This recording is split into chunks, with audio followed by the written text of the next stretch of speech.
Okay, तो hello student. काफ़ी time बाद हम लोग फिर से लौट आए हैं लिमिट के क्वेश्चंस को लेके। वो सारे क्वेश्चन जो मेंस में कभी ना कभी पूछे गए हैं एंड ये सेकंड लेक्चर है। हमने पहले लेक्चर में कुछ क्वेश्चंस कराए थे, प्रीवियस ईयर क्वेश्चंस, जो कि कैलकुलस 11th का टॉपिक है और लिमिट से रिलेटेड क्वेश्चंस किए थे, जेईई मेंस और एडवांस में आए हुए क्वेश्चन।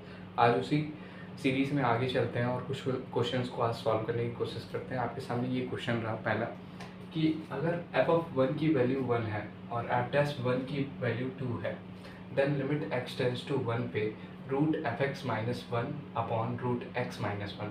ठीक है, तो अगर कोई बच्चा जो कि बेसिक्स जानता हो तो वो पहले इस क्वेश्चन को देख के क्या करने की कोशिश करेगा। वो सबसे पहले एक ही चीज़ करने की कोशिश करेगा कि जो लिमिट की टेंडिंग वैल्यू है वो इस फंक्शन में ला के रखेगा और देखिएगा क्या मिल रहा है। आप देख सकते हैं, अगर हम इसको यहाँ पे रखें एफ ऑफ एक्स, तो एफ ऑफ 1 मिलेगा माइनस 1 अपॉन 1 माइनस 1। ठीक है, ये जीरो हो जाएगा।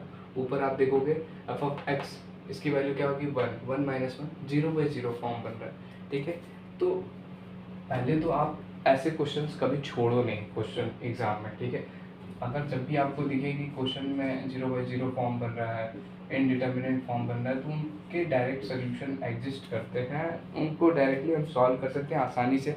मोस्ट ऑफ द क्वेश्चंस में एल हॉस्पिटल रूल लग जाता है, तो इस क्वेश्चन में हम एल हॉस्पिटल या एल हॉस्पिटल लगाने की कोशिश करते हैं, देखते हैं क्या होता है। तो अगर हमारे पास कुछ भी नहीं दिया होगा तो भी हम एल हॉस्पिटल लगा सकते हैं इस क्वेश्चन में, और सिंपल है। चलो ऊपर का डेरिवेटिव ऊपर कर देते हैं, नीचे का डेरिवेटिव नीचे। ठीक है, न्यूमरेटर और डिनोमिनेटर को अलग अलग डेरिवेट कर देते हैं। जब डेरिवेट करोगे तो आपको पता चलेगा कि रूट एफ एक्स का डेरिवेटिव क्या हो जाएगा। हम लोग अप्लाई करते हैं by L H rule, L hospital rule. ठीक है, एल हॉस्पिटल रूल से यहाँ पे हम वो करते हैं, डेरिवेट करते हैं। डेरिवेट करोगे क्या हो जाएगा 1/2 रूट में एफ एक्स आ जाएगा। ओके, चूँकि एफ एक्स का हमने फिर से किया तो ये क्या हो जाएगा ऊपर एफ डैश एक्स। ठीक है, नीचे नीचे क्या हो जाएगा रूट एक्स का 1/2 और ये हो जाएगा रूट एक्स। ठीक है, 1/2 रूट एक्स। ओके, तो ये बात हो गई, ये आ गया हमारा। ये देखो 1/2 से 1/2 कटा, कोई दिक्कत नहीं हमारे पास यहाँ तक। ठीक है, इसके बाद क्या हो जाएगा, इसके बाद फिर हम इधर सॉल्व करते हैं। ओके, आई होप कोई वीडियो में इशू ना हो। अब ये सब कुछ कट गया, बचा क्या f s x upon root f x. ठीक है, अपॉन में रूट एक्स, और लिमिट यहाँ अप्लाई करते हैं, limit x tending to 1। Okay, जैसे ही एक्स टेंडिंग टू 1 करेंगे, एक्स टेंडिंग टू 1 करेंगे, ये वैल्यू 1 हो जाएगी तो इसका बहुत सिग्निफिकेंस नहीं रह जाएगा। ठीक है, अब एफ डैश एक्स, इस पर अगर 1 अप्लाई करोगे तो क्या आ जाएगा, ये आ जाएगा 2, और नीचे क्या हो जाएगा अपॉन 1, तो ये आंसर डायरेक्ट आ जाएगा 2। बहुत आसान क्वेश्चन था ये, जेईई मेंस में पूछा गया क्वेश्चन है।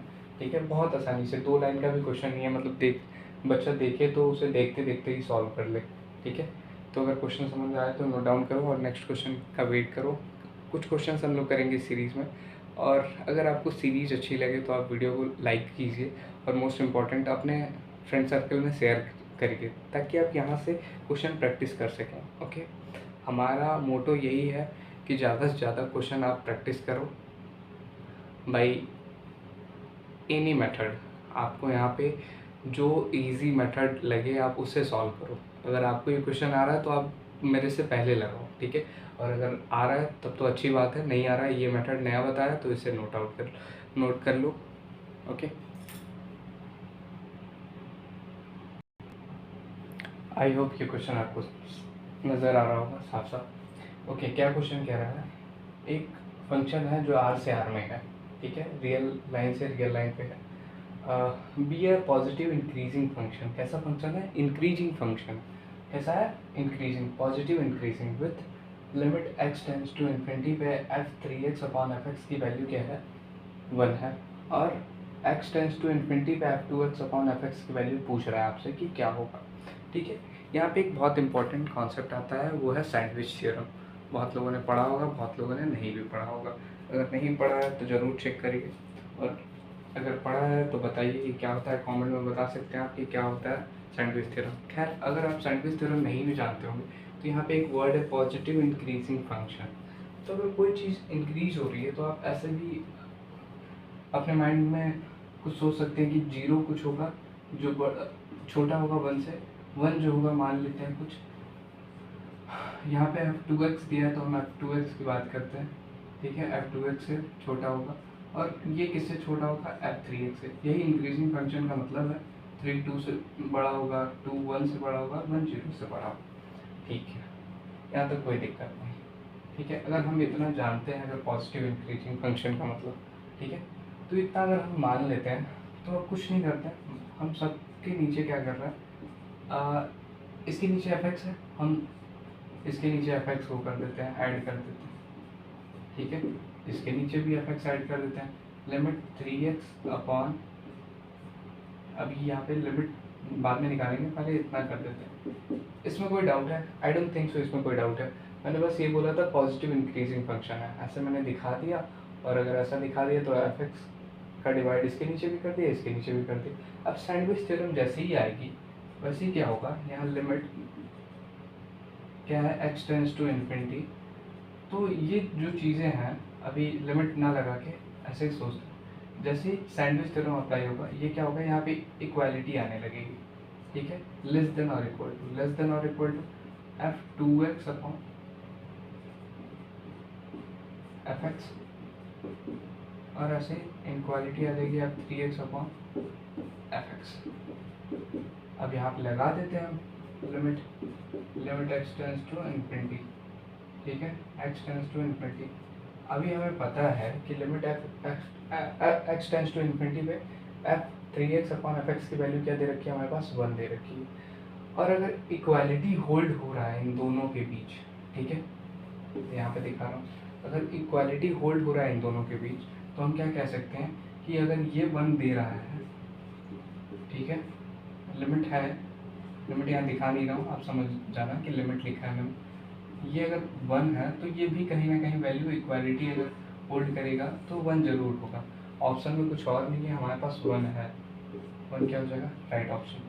तो ये क्वेश्चन समझ आया कि नहीं। सैंडविच थ्योरम क्या है कि जैसे भी पॉजिटिव इंक्रीजिंग फंक्शन को अगर हम लेके करेंगे वहाँ पे एक इक्वालिटी आ जाएगी at limit x tends to infinity पे, और हम उससे क्या करेंगे, वैल्यू फाइंड आउट कर लेंगे जो हमें चाहिए होगा, ठीक है। अगर ये क्वेश्चन समझ आया तो नोट डाउन करो।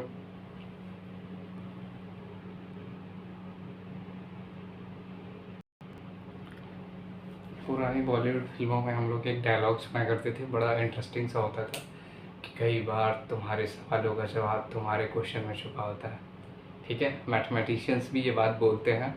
तो भाई साहब देख लो, भाई साहब क्यों ऑफेंड हो रहे हो, बहन जी भी ऑफेंड ना हो, सबके लिए ये वीडियो, और जिसके लिए यूजफुल है वो सब बोलेगा कि हाँ ये बात सही है। कई बार क्वेश्चन में ही आंसर छुपा होता है लिटरली। इस क्वेश्चन को देखने के बाद मैं ये सोच रहा हूँ, जेईई मेंस के जिस साल में ये क्वेश्चन पूछा गया था, अगर बच्चों ने इसे छोड़ दिया तो शायद वो डर के छोड़ दिए होंगे, मुझे नहीं पता। बट इसका आंसर ऐसे कह रहा है, मैं चीख के बता रहा हूँ कि मैं हूँ आंसर, मुझे टिक कर दो, ठीक है। आओ देखते हैं कैसे ये चीख के बोल रहा है, ठीक है। एक कहानी दिया है, वो भी सुन लेते हैं। कोई फंक्शन दिया है r से 0 क्लोज इंटरवल 0 से इन्फिनिटी के बीच such that limit x tends to 5 पे फंक्शन क्या हो रहा है, एग्जिस्ट हो रहा है, ठीक है। ये दिया है, इसकी वैल्यू दे रखी है x टेंड्स टू 5 बोल रहा है, then limit x tends to 5 पे क्या है, f(x) की वैल्यू बताओ, ठीक है। अगर आपको ये क्वेश्चन आ रहा है तो आप इसे एक बार खुद से ट्राई करो, अगर नहीं आ रहा तब तो मैं बताने ही वाला हूँ, ठीक है। पता नहीं क्यों मेरे को हंसी आ रही है इस क्वेश्चन पे, बट हाँ इस क्वेश्चन में एक्चुअली में कुछ नहीं है, देखते देखते हो जाएगा। देखो लिमिट क्या दे रखा है, x टेंड्स टू इन्फिनिटी में f(x) का स्क्वायर -9 अपॉन ये दे रखा है रूट में mod x - 5 is equal to 0। इसका इधर क्रॉस मल्टीप्लाई कराओ, क्या हो जाएगा, 0 हो जाएगा। बचा क्या आपके पास, चलो इधर देख लेते हैं क्या बचा, लिमिट x टेंड्स टू 5 पे क्या हो जाएगा, ये 0 हो जाएगा। तो आपके पास बचा क्या पूरा, f(x) का होल स्क्वायर, ठीक है, -9 इक्वल टू 0, ठीक है। यहाँ से आप क्या बोल सकते हो, लिमिट x टेंड्स टू 5 पे आप क्या बोल सकते हैं, इस 9 को उधर भेज दें, f(x) का होल स्क्वायर जो भी है इज इक्वल टू 9, चलो इसको इधर करो। अब आगे इधर बता रहा हूँ, देख लो। अब ये 9 के इक्वल हो गया, तो हमें पता है हम इसको लिख सकते हैं लिमिट x टेंस टू 5 और ये हो जाएगा fx स्क्वायर हटा दिया हमने, तो इसका भी स्क्वायर रूट निकाल लेंगे। ये क्या हो जाएगा 3 हो जाएगा। अब देखो ये चीख चीख के बोल रहा है मैं ही तो आंसर हूँ। तो हमने क्या किया, कुछ अपना कॉन्सेप्ट अप्लाई किया, कुछ भी नहीं, बच्चों वाला क्वेश्चन था, ठीक है, बट आया है मेंस में, ठीक है। तो ये है आंसर, ठीक है। टिक करो, नोट डाउन कर लो, और अगर समझ आ रहा है तो प्लीज़ चैनल को सब्सक्राइब करो। आपके लिए बहुत यूज़फुल कंटेंट बनाने वाले हैं हम लोग, और जो भी बनाया वो भी शायद यूज़फुल हो, आई होप, ठीक है। तो चैनल को ज़्यादा से ज़्यादा जल्दी ग्रो कराने की कोशिश करो, ताकि जो हम मेहनत कर रहे हैं ना वो चीज़ें कहीं ना कहीं हमें दिखनी चाहिए कि हाँ अगर हम मेहनत कर रहे हैं तो हम डिज़र्व कर रहे हैं कि कुछ बच्चे इससे सीखें, ठीक है। मेरा मोटो कुछ और है नहीं है, ये ज़रूर है कि कुछ बच्चों तक ये वीडियो ज़रूर पहुँचे जिनको शायद ज़रूरत है प्रैक्टिस करने की, ठीक है। हर कोई कोचिंग नहीं अटेंड कर पाता, ठीक है। तो कॉन्सेप्ट आपको पता है, 11-12 में पढ़ रखा है, आपको बस क्वेश्चन प्रैक्टिस करनी है, वो यहाँ से भी हो सकती है मैथ्स में, और किसी सब्जेक्ट का तो नहीं कहूँगा लेकिन मैथ्स की ज़रूर हो सकती है। तो नोट डाउन करो क्वेश्चन को। तो ये क्वेश्चन है जो कि बहुत बेसिक क्वेश्चन है, लिटरली कहूँ तो ये ML अग्रवाल की बुक, RD शर्मा की बुक, हर बुक में मिल जाएगा ये क्वेश्चन, और मे बी NCERT की मिसलेनियस एक्सरसाइज में भी मिल जाएगा, ठीक है। वो जो हम लोग प्रॉपर्टीज़ पढ़े ना, sin x by x equal to 1, limit x tends to 0 पे 10x by x equal to 1, तो वही सारी प्रॉपर्टी यूज करेंगे और उसी प्रॉपर्टी की हेल्प लेके इस क्वेश्चन को सॉल्व करेंगे, ठीक है। तो चलो देखते हैं क्या कैसे करेंगे। पहले तो आप एक काम करो, x से क्या कर दो, डिवाइड एंड मल्टीप्लाई, x से डिवाइड एंड मल्टीप्लाई। जैसे ये करोगे क्या हो जाएगा, पहले तो 1 माइनस कॉस 2x को हम क्या करते हैं, 2 साइन स्क्वायर x करते हैं, ठीक है, ओके। इसके नीचे एक x है, इसको इस इंसान के पास दे देते, कहते हैं कि हाँ ठीक है, तू साइन स्क्वायर x तुम रख लो x को, ठीक है, रख लिया उसने, इन फिर यहाँ प्रॉपर्टी ऑफ लिमिट लगा रहा है कि अलजेब्रा ऑफ लिमिट, सारे टर्म्स को अलग अलग कर दे रहा है, 3 प्लस कॉस x एक साइड कर देते हैं into limit x tends to 0। अभी देखो एक x क्या है, इनके पास ऑलरेडी था, एक x से हमने डिवाइड किया क्योंकि x स्क्वायर हो गया, अब एक x से डिवाइड किया तो एक x से मल्टीप्लाई भी करेंगे, तो ये 1/tan 4x था, देख लो कुछ गलत तो नहीं लिख रहा हूँ, 1/tan 4x था, एक x का मल्टीप्लाई भी तो किया, यहाँ डिवाइड किया तो एक x का मल्टीप्लाई किया, ठीक है, यहाँ तक कोई दिक्कत नहीं है। अभी क्या है, ये 2 बाहर चला जाएगा, इस पर लिमिट अप्लाई हो जाएगी, लिमिट x टेंड्स टू 0 क्या हो जाएगा, साइन स्क्वायर x/x स्क्वायर, ठीक है, इनटू ये क्या है, कॉस 0 पर डायरेक्ट 0 रखो, ये 1 हो जाएगा, तो 3 + 1 क्या हो जाएगा, 4 हो जाएगा, ठीक है। इसे मैं ऐसे लिख दे रहा हूँ, 3 + 1 4, ठीक। और यहाँ पे देखो, अभी देखो tan 4x, इसको 4 ऊपर चाहिए, अगर इसको 4 ऊपर दे देंगे तो ये वैल्यू क्या दे देगा, 1 दे देगा, तो अगर हम इसको 4 एक ऊपर देते हैं, एक 4 दे दिया, तो एक 4 का डिवाइड भी तो करना पड़ेगा, अगर 4 का ऊपर मल्टीप्लाई कर दिया तो ठीक है, ये पूरी वैल्यू क्या बन गई, ये पूरी वैल्यू बन गई 1, लिमिट x टेंड्स टू 0 पर, तो ये 1/4 इंटू 1 हम लिख सकते हैं इसे, ठीक है। अब ये देखो ये भी वैल्यू 1 हो जाएगी, तो 2 इंटू 1 इंटू ये है 4 इंटू 1/4, ठीक है, ये 4 से 4 कटा, लास्ट में क्या बच गया 2, ठीक है। बहुत बेसिक सा क्वेश्चन था, ऑप्शन ये रहा बी, ठीक है 2। तो बेसिक क्वेश्चंस लिमिट से आते हैं, मुझे लगता है एक और टाइप का क्वेश्चन बचा रह गया है जो 1 पावर इन्फिनिटी या 1 + x पावर 1/x, वो वाले क्वेश्चंस अभी बचे रह गए हैं, ठीक है। उसको भी नेक्स्ट लेक्चर में कवर करने की कोशिश करूँगा। बाकी और सारे क्वेश्चन जो लिमिट से बनते हैं उसमें कॉन्टीन्यूटी, डिफरेंशिएबिलिटी सब कुछ आ जाता है, ठीक है। अभी हम लोग प्योरली लिमिट के क्वेश्चन कर रहे हैं। तो ये क्वेश्चंस आपको समझ आया आई होप, ठीक है। वीडियो को अंत तक देखने के लिए बहुत बहुत धन्यवाद आप सभी का। और अगर वीडियो अच्छी लगे, इन्फॉर्मेटिव लगे तो कमेंट करके ज़रूर बताइए, कुछ कमी लगे वो भी बताइए कमेंट करके। वीडियो को लाइक कीजिए, शेयर कीजिए, चैनल को सब्सक्राइब कीजिए और लगे रहिए तैयारियों में, ठीक है। बाकी सब अच्छा होगा। मिलते हैं नए वीडियो में किसी नए टॉपिक के साथ।